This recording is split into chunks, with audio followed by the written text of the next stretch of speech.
Hey everybody, I'm Mama Baird and welcome back to the channel. In today's video, I'm going to be canning up some beef stroganoff. Now I recently got a generous donation from my friend of freezer food, so I've been pulling stuff out of the freezer, trying to get it out of my freezer and onto my shelf. And I had quite a bit of beef stew meat in there, about 10 pounds worth. So I went ahead and cooked that up on the stove just to get it seared and ready to go. And then I made some beef broth out of the juices and I added some of the better than bouillon because I have it in my fridge and I'm trying to use it up.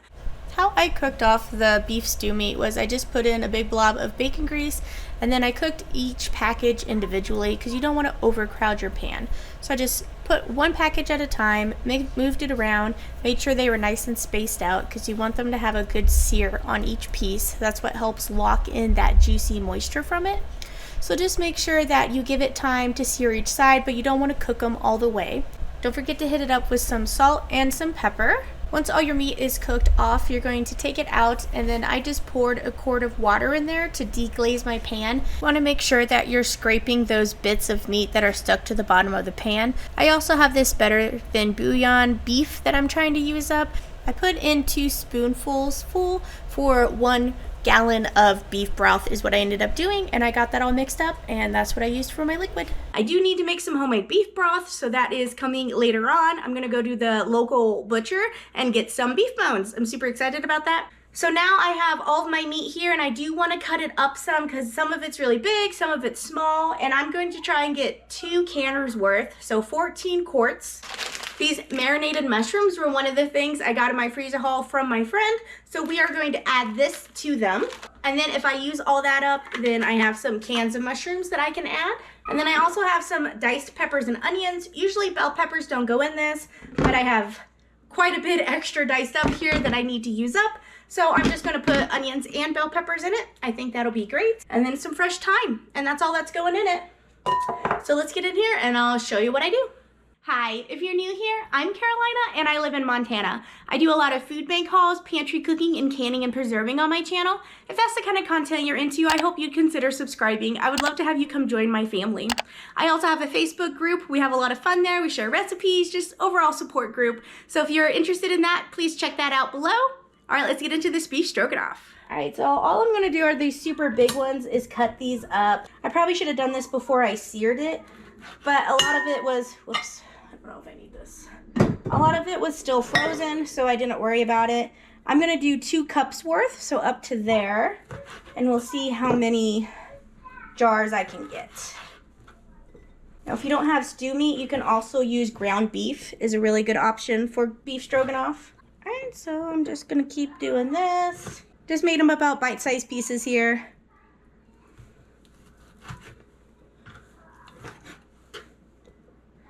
There we go. And let's open up these mushrooms. They're still frozen, which is fine. We're doing a cold pack, which means the meat's cold, the broth is cold, the mushrooms are cold. Oh yeah, these are a little frostbit, so I'm glad I'm getting these used up and out of the freezer.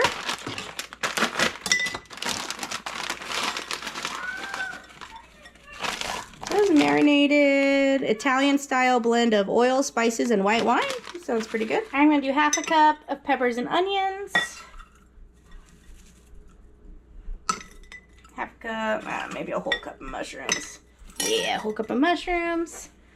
And then for our thyme, I'm just gonna do like 1/8 of a teaspoon. So just a couple of sprigs. It's very strong. And then I'm going to add a teaspoon of canning salt as well. Now this broth will have salt. I guess I should have thought of that. So after that, I'm going to pour my broth in. I'm going to check space. Make sure you're debubbling. Get this put in there. Get all those air pockets out. You see how that brought the broth down a little bit. So I'm just going to add a splash more. There we go. And that's it. So let's see how many of these I can make, and then we'll do the vinegar wipe. I have the meat all chopped up, and it got me 12 quarts, which I am happy with that. So I'm gonna get 12 dinners out of that, roughly 10 pounds of meat. So that is great news. I've determined I'm probably gonna need some more broth, but let's get in here and let's finish dishing them up. Okay, 1/2 cup of onions, mushrooms, cup of mushrooms, pinch of thyme.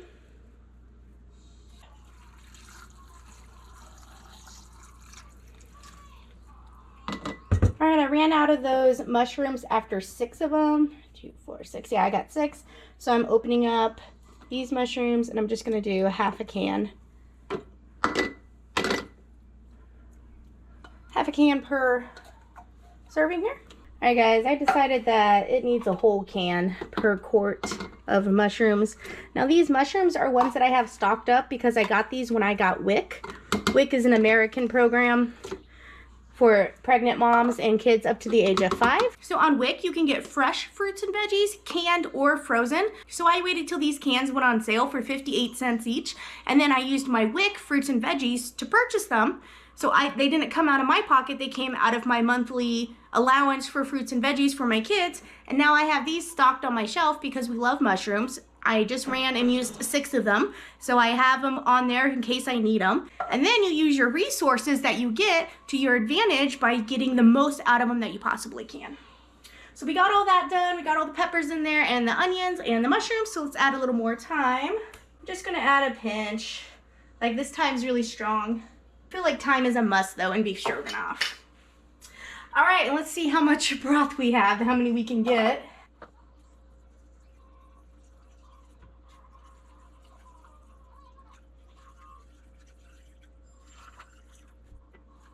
All right, we got 6. So we need 6 more. So pretty much another one of these. So I heated up some water. Let me get the rest of my beef bouillon. So I have the rest of my beef bouillon here. I'm just gonna use it and make another pitcher of beef broth.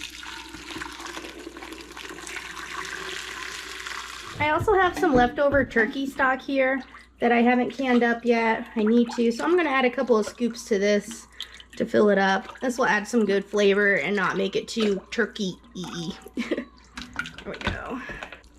All right, we're just mixing until the big clump of bouillon gets dissolved. That was hot water.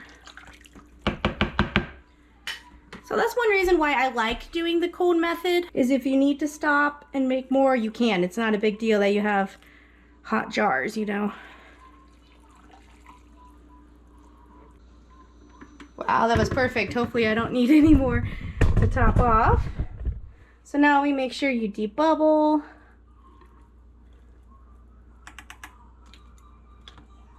And then I just got some regular white distilled vinegar here, and this is what we're going to use to wipe our rims. And then while you're running your finger over the top of it, make sure that none of it is chipped. Everything's in good condition. This vinegar is what's going to help cut the grease, so you will get a really good seal. So you really want to make sure you get this part done so you can see the stuff coming off of it. Then move your towel, find a new spot. Same thing. All right, now your lids. Fingertip tight. And to the canner. All right, guys, it's going in. I think it looks pretty good. Now, each one can hold 7, but since I only have 12, I'm gonna have each one hold 6. I don't have the heat on or anything because we're starting completely cold.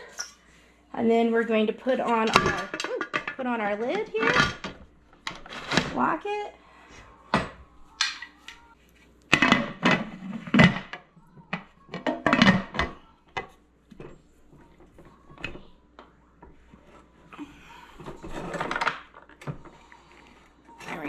All right, now we're gonna turn on the heat, and we're gonna wait till this comes to a boil where there's steam coming out of the valve here.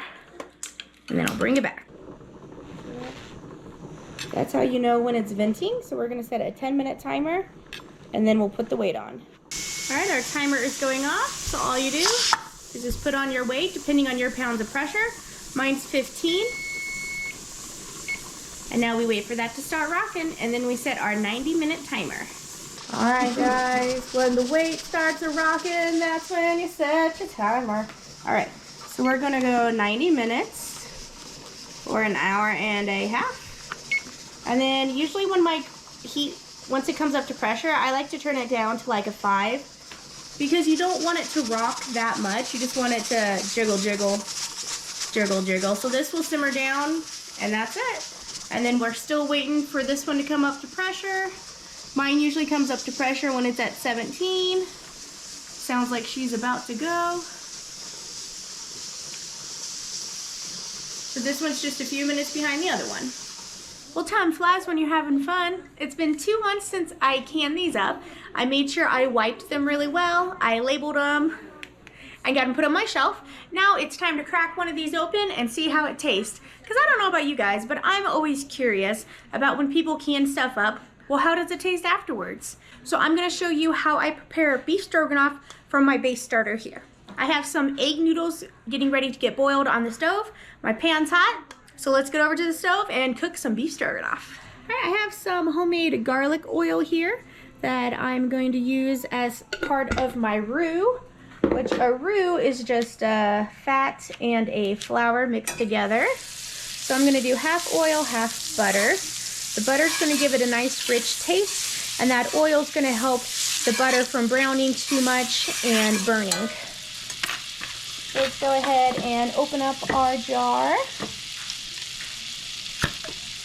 Oh yeah, good seal. And then I'm going to add flour. You want equal parts flour to butter. That looks pretty good. A couple of tablespoons. You kind of want it a bit of a paste. I might have done a little too much flour, but that's okay. You do want it to cook for a little bit though.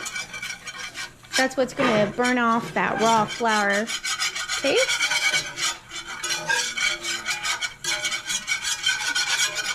Flour has a very nutty flavor to it once you cook it. Alright, so it's getting kind of brown. I think that looks good. Let's pour in our broth.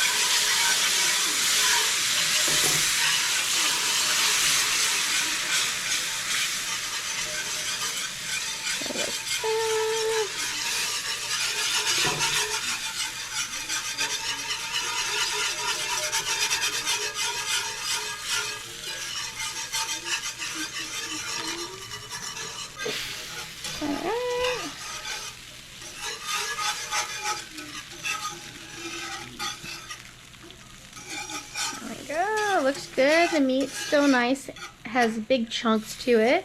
It didn't break up. Baby, break up. You can blame it all on me, 'cause I'm chunky. I didn't shred in the counter. Alright, that looks pretty good. We'll let that cook a little more and see if it thickens up, because I'm making egg noodles, so I want a nice thick gravy. So we'll let that cook for a bit. My water is almost boiling over here.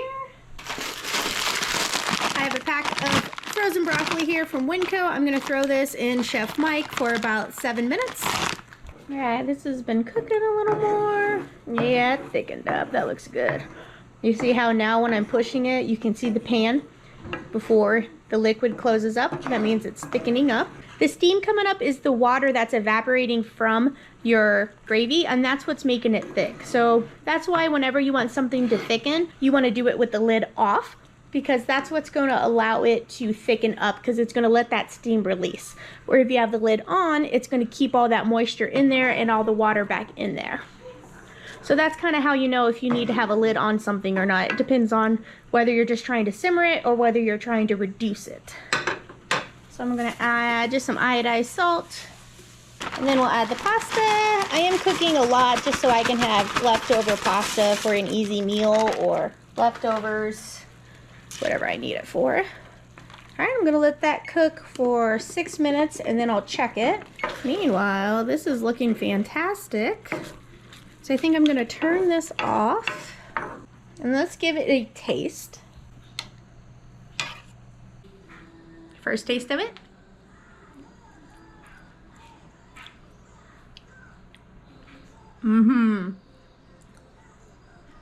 Wow, I am going to add some salt and pepper. Holy moly, that tastes delicious though. So let's add some salt and pepper, and I think that's all she needs. And I'm going to add a little bit of kosher salt. And then some ground pepper.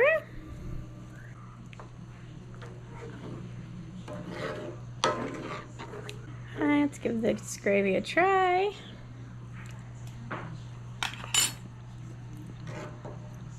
Oh, that's much better.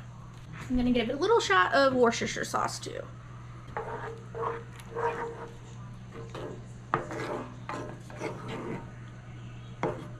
All right, last sample. Gonna get some meat in there that time.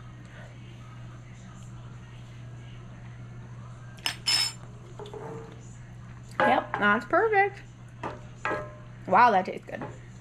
All right, we are just waiting on the pasta to finish boiling, and then I'm gonna fix me a plate and I'll give it a taste and we'll see how I did.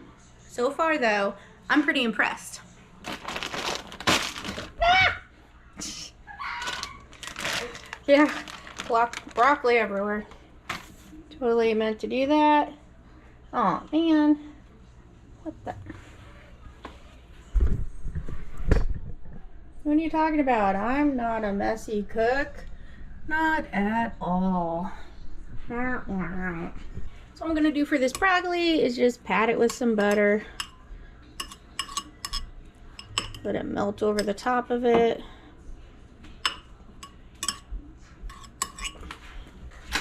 And some salt, and that's all I'm doing with it.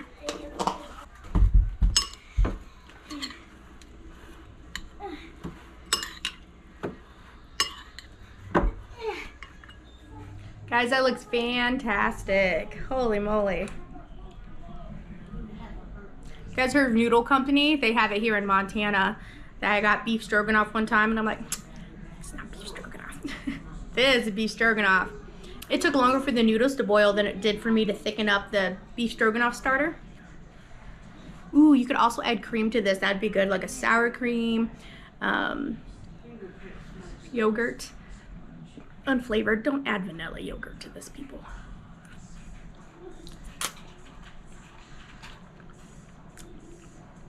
Oh, that was so good. I wish I would put more mushrooms in there if I could.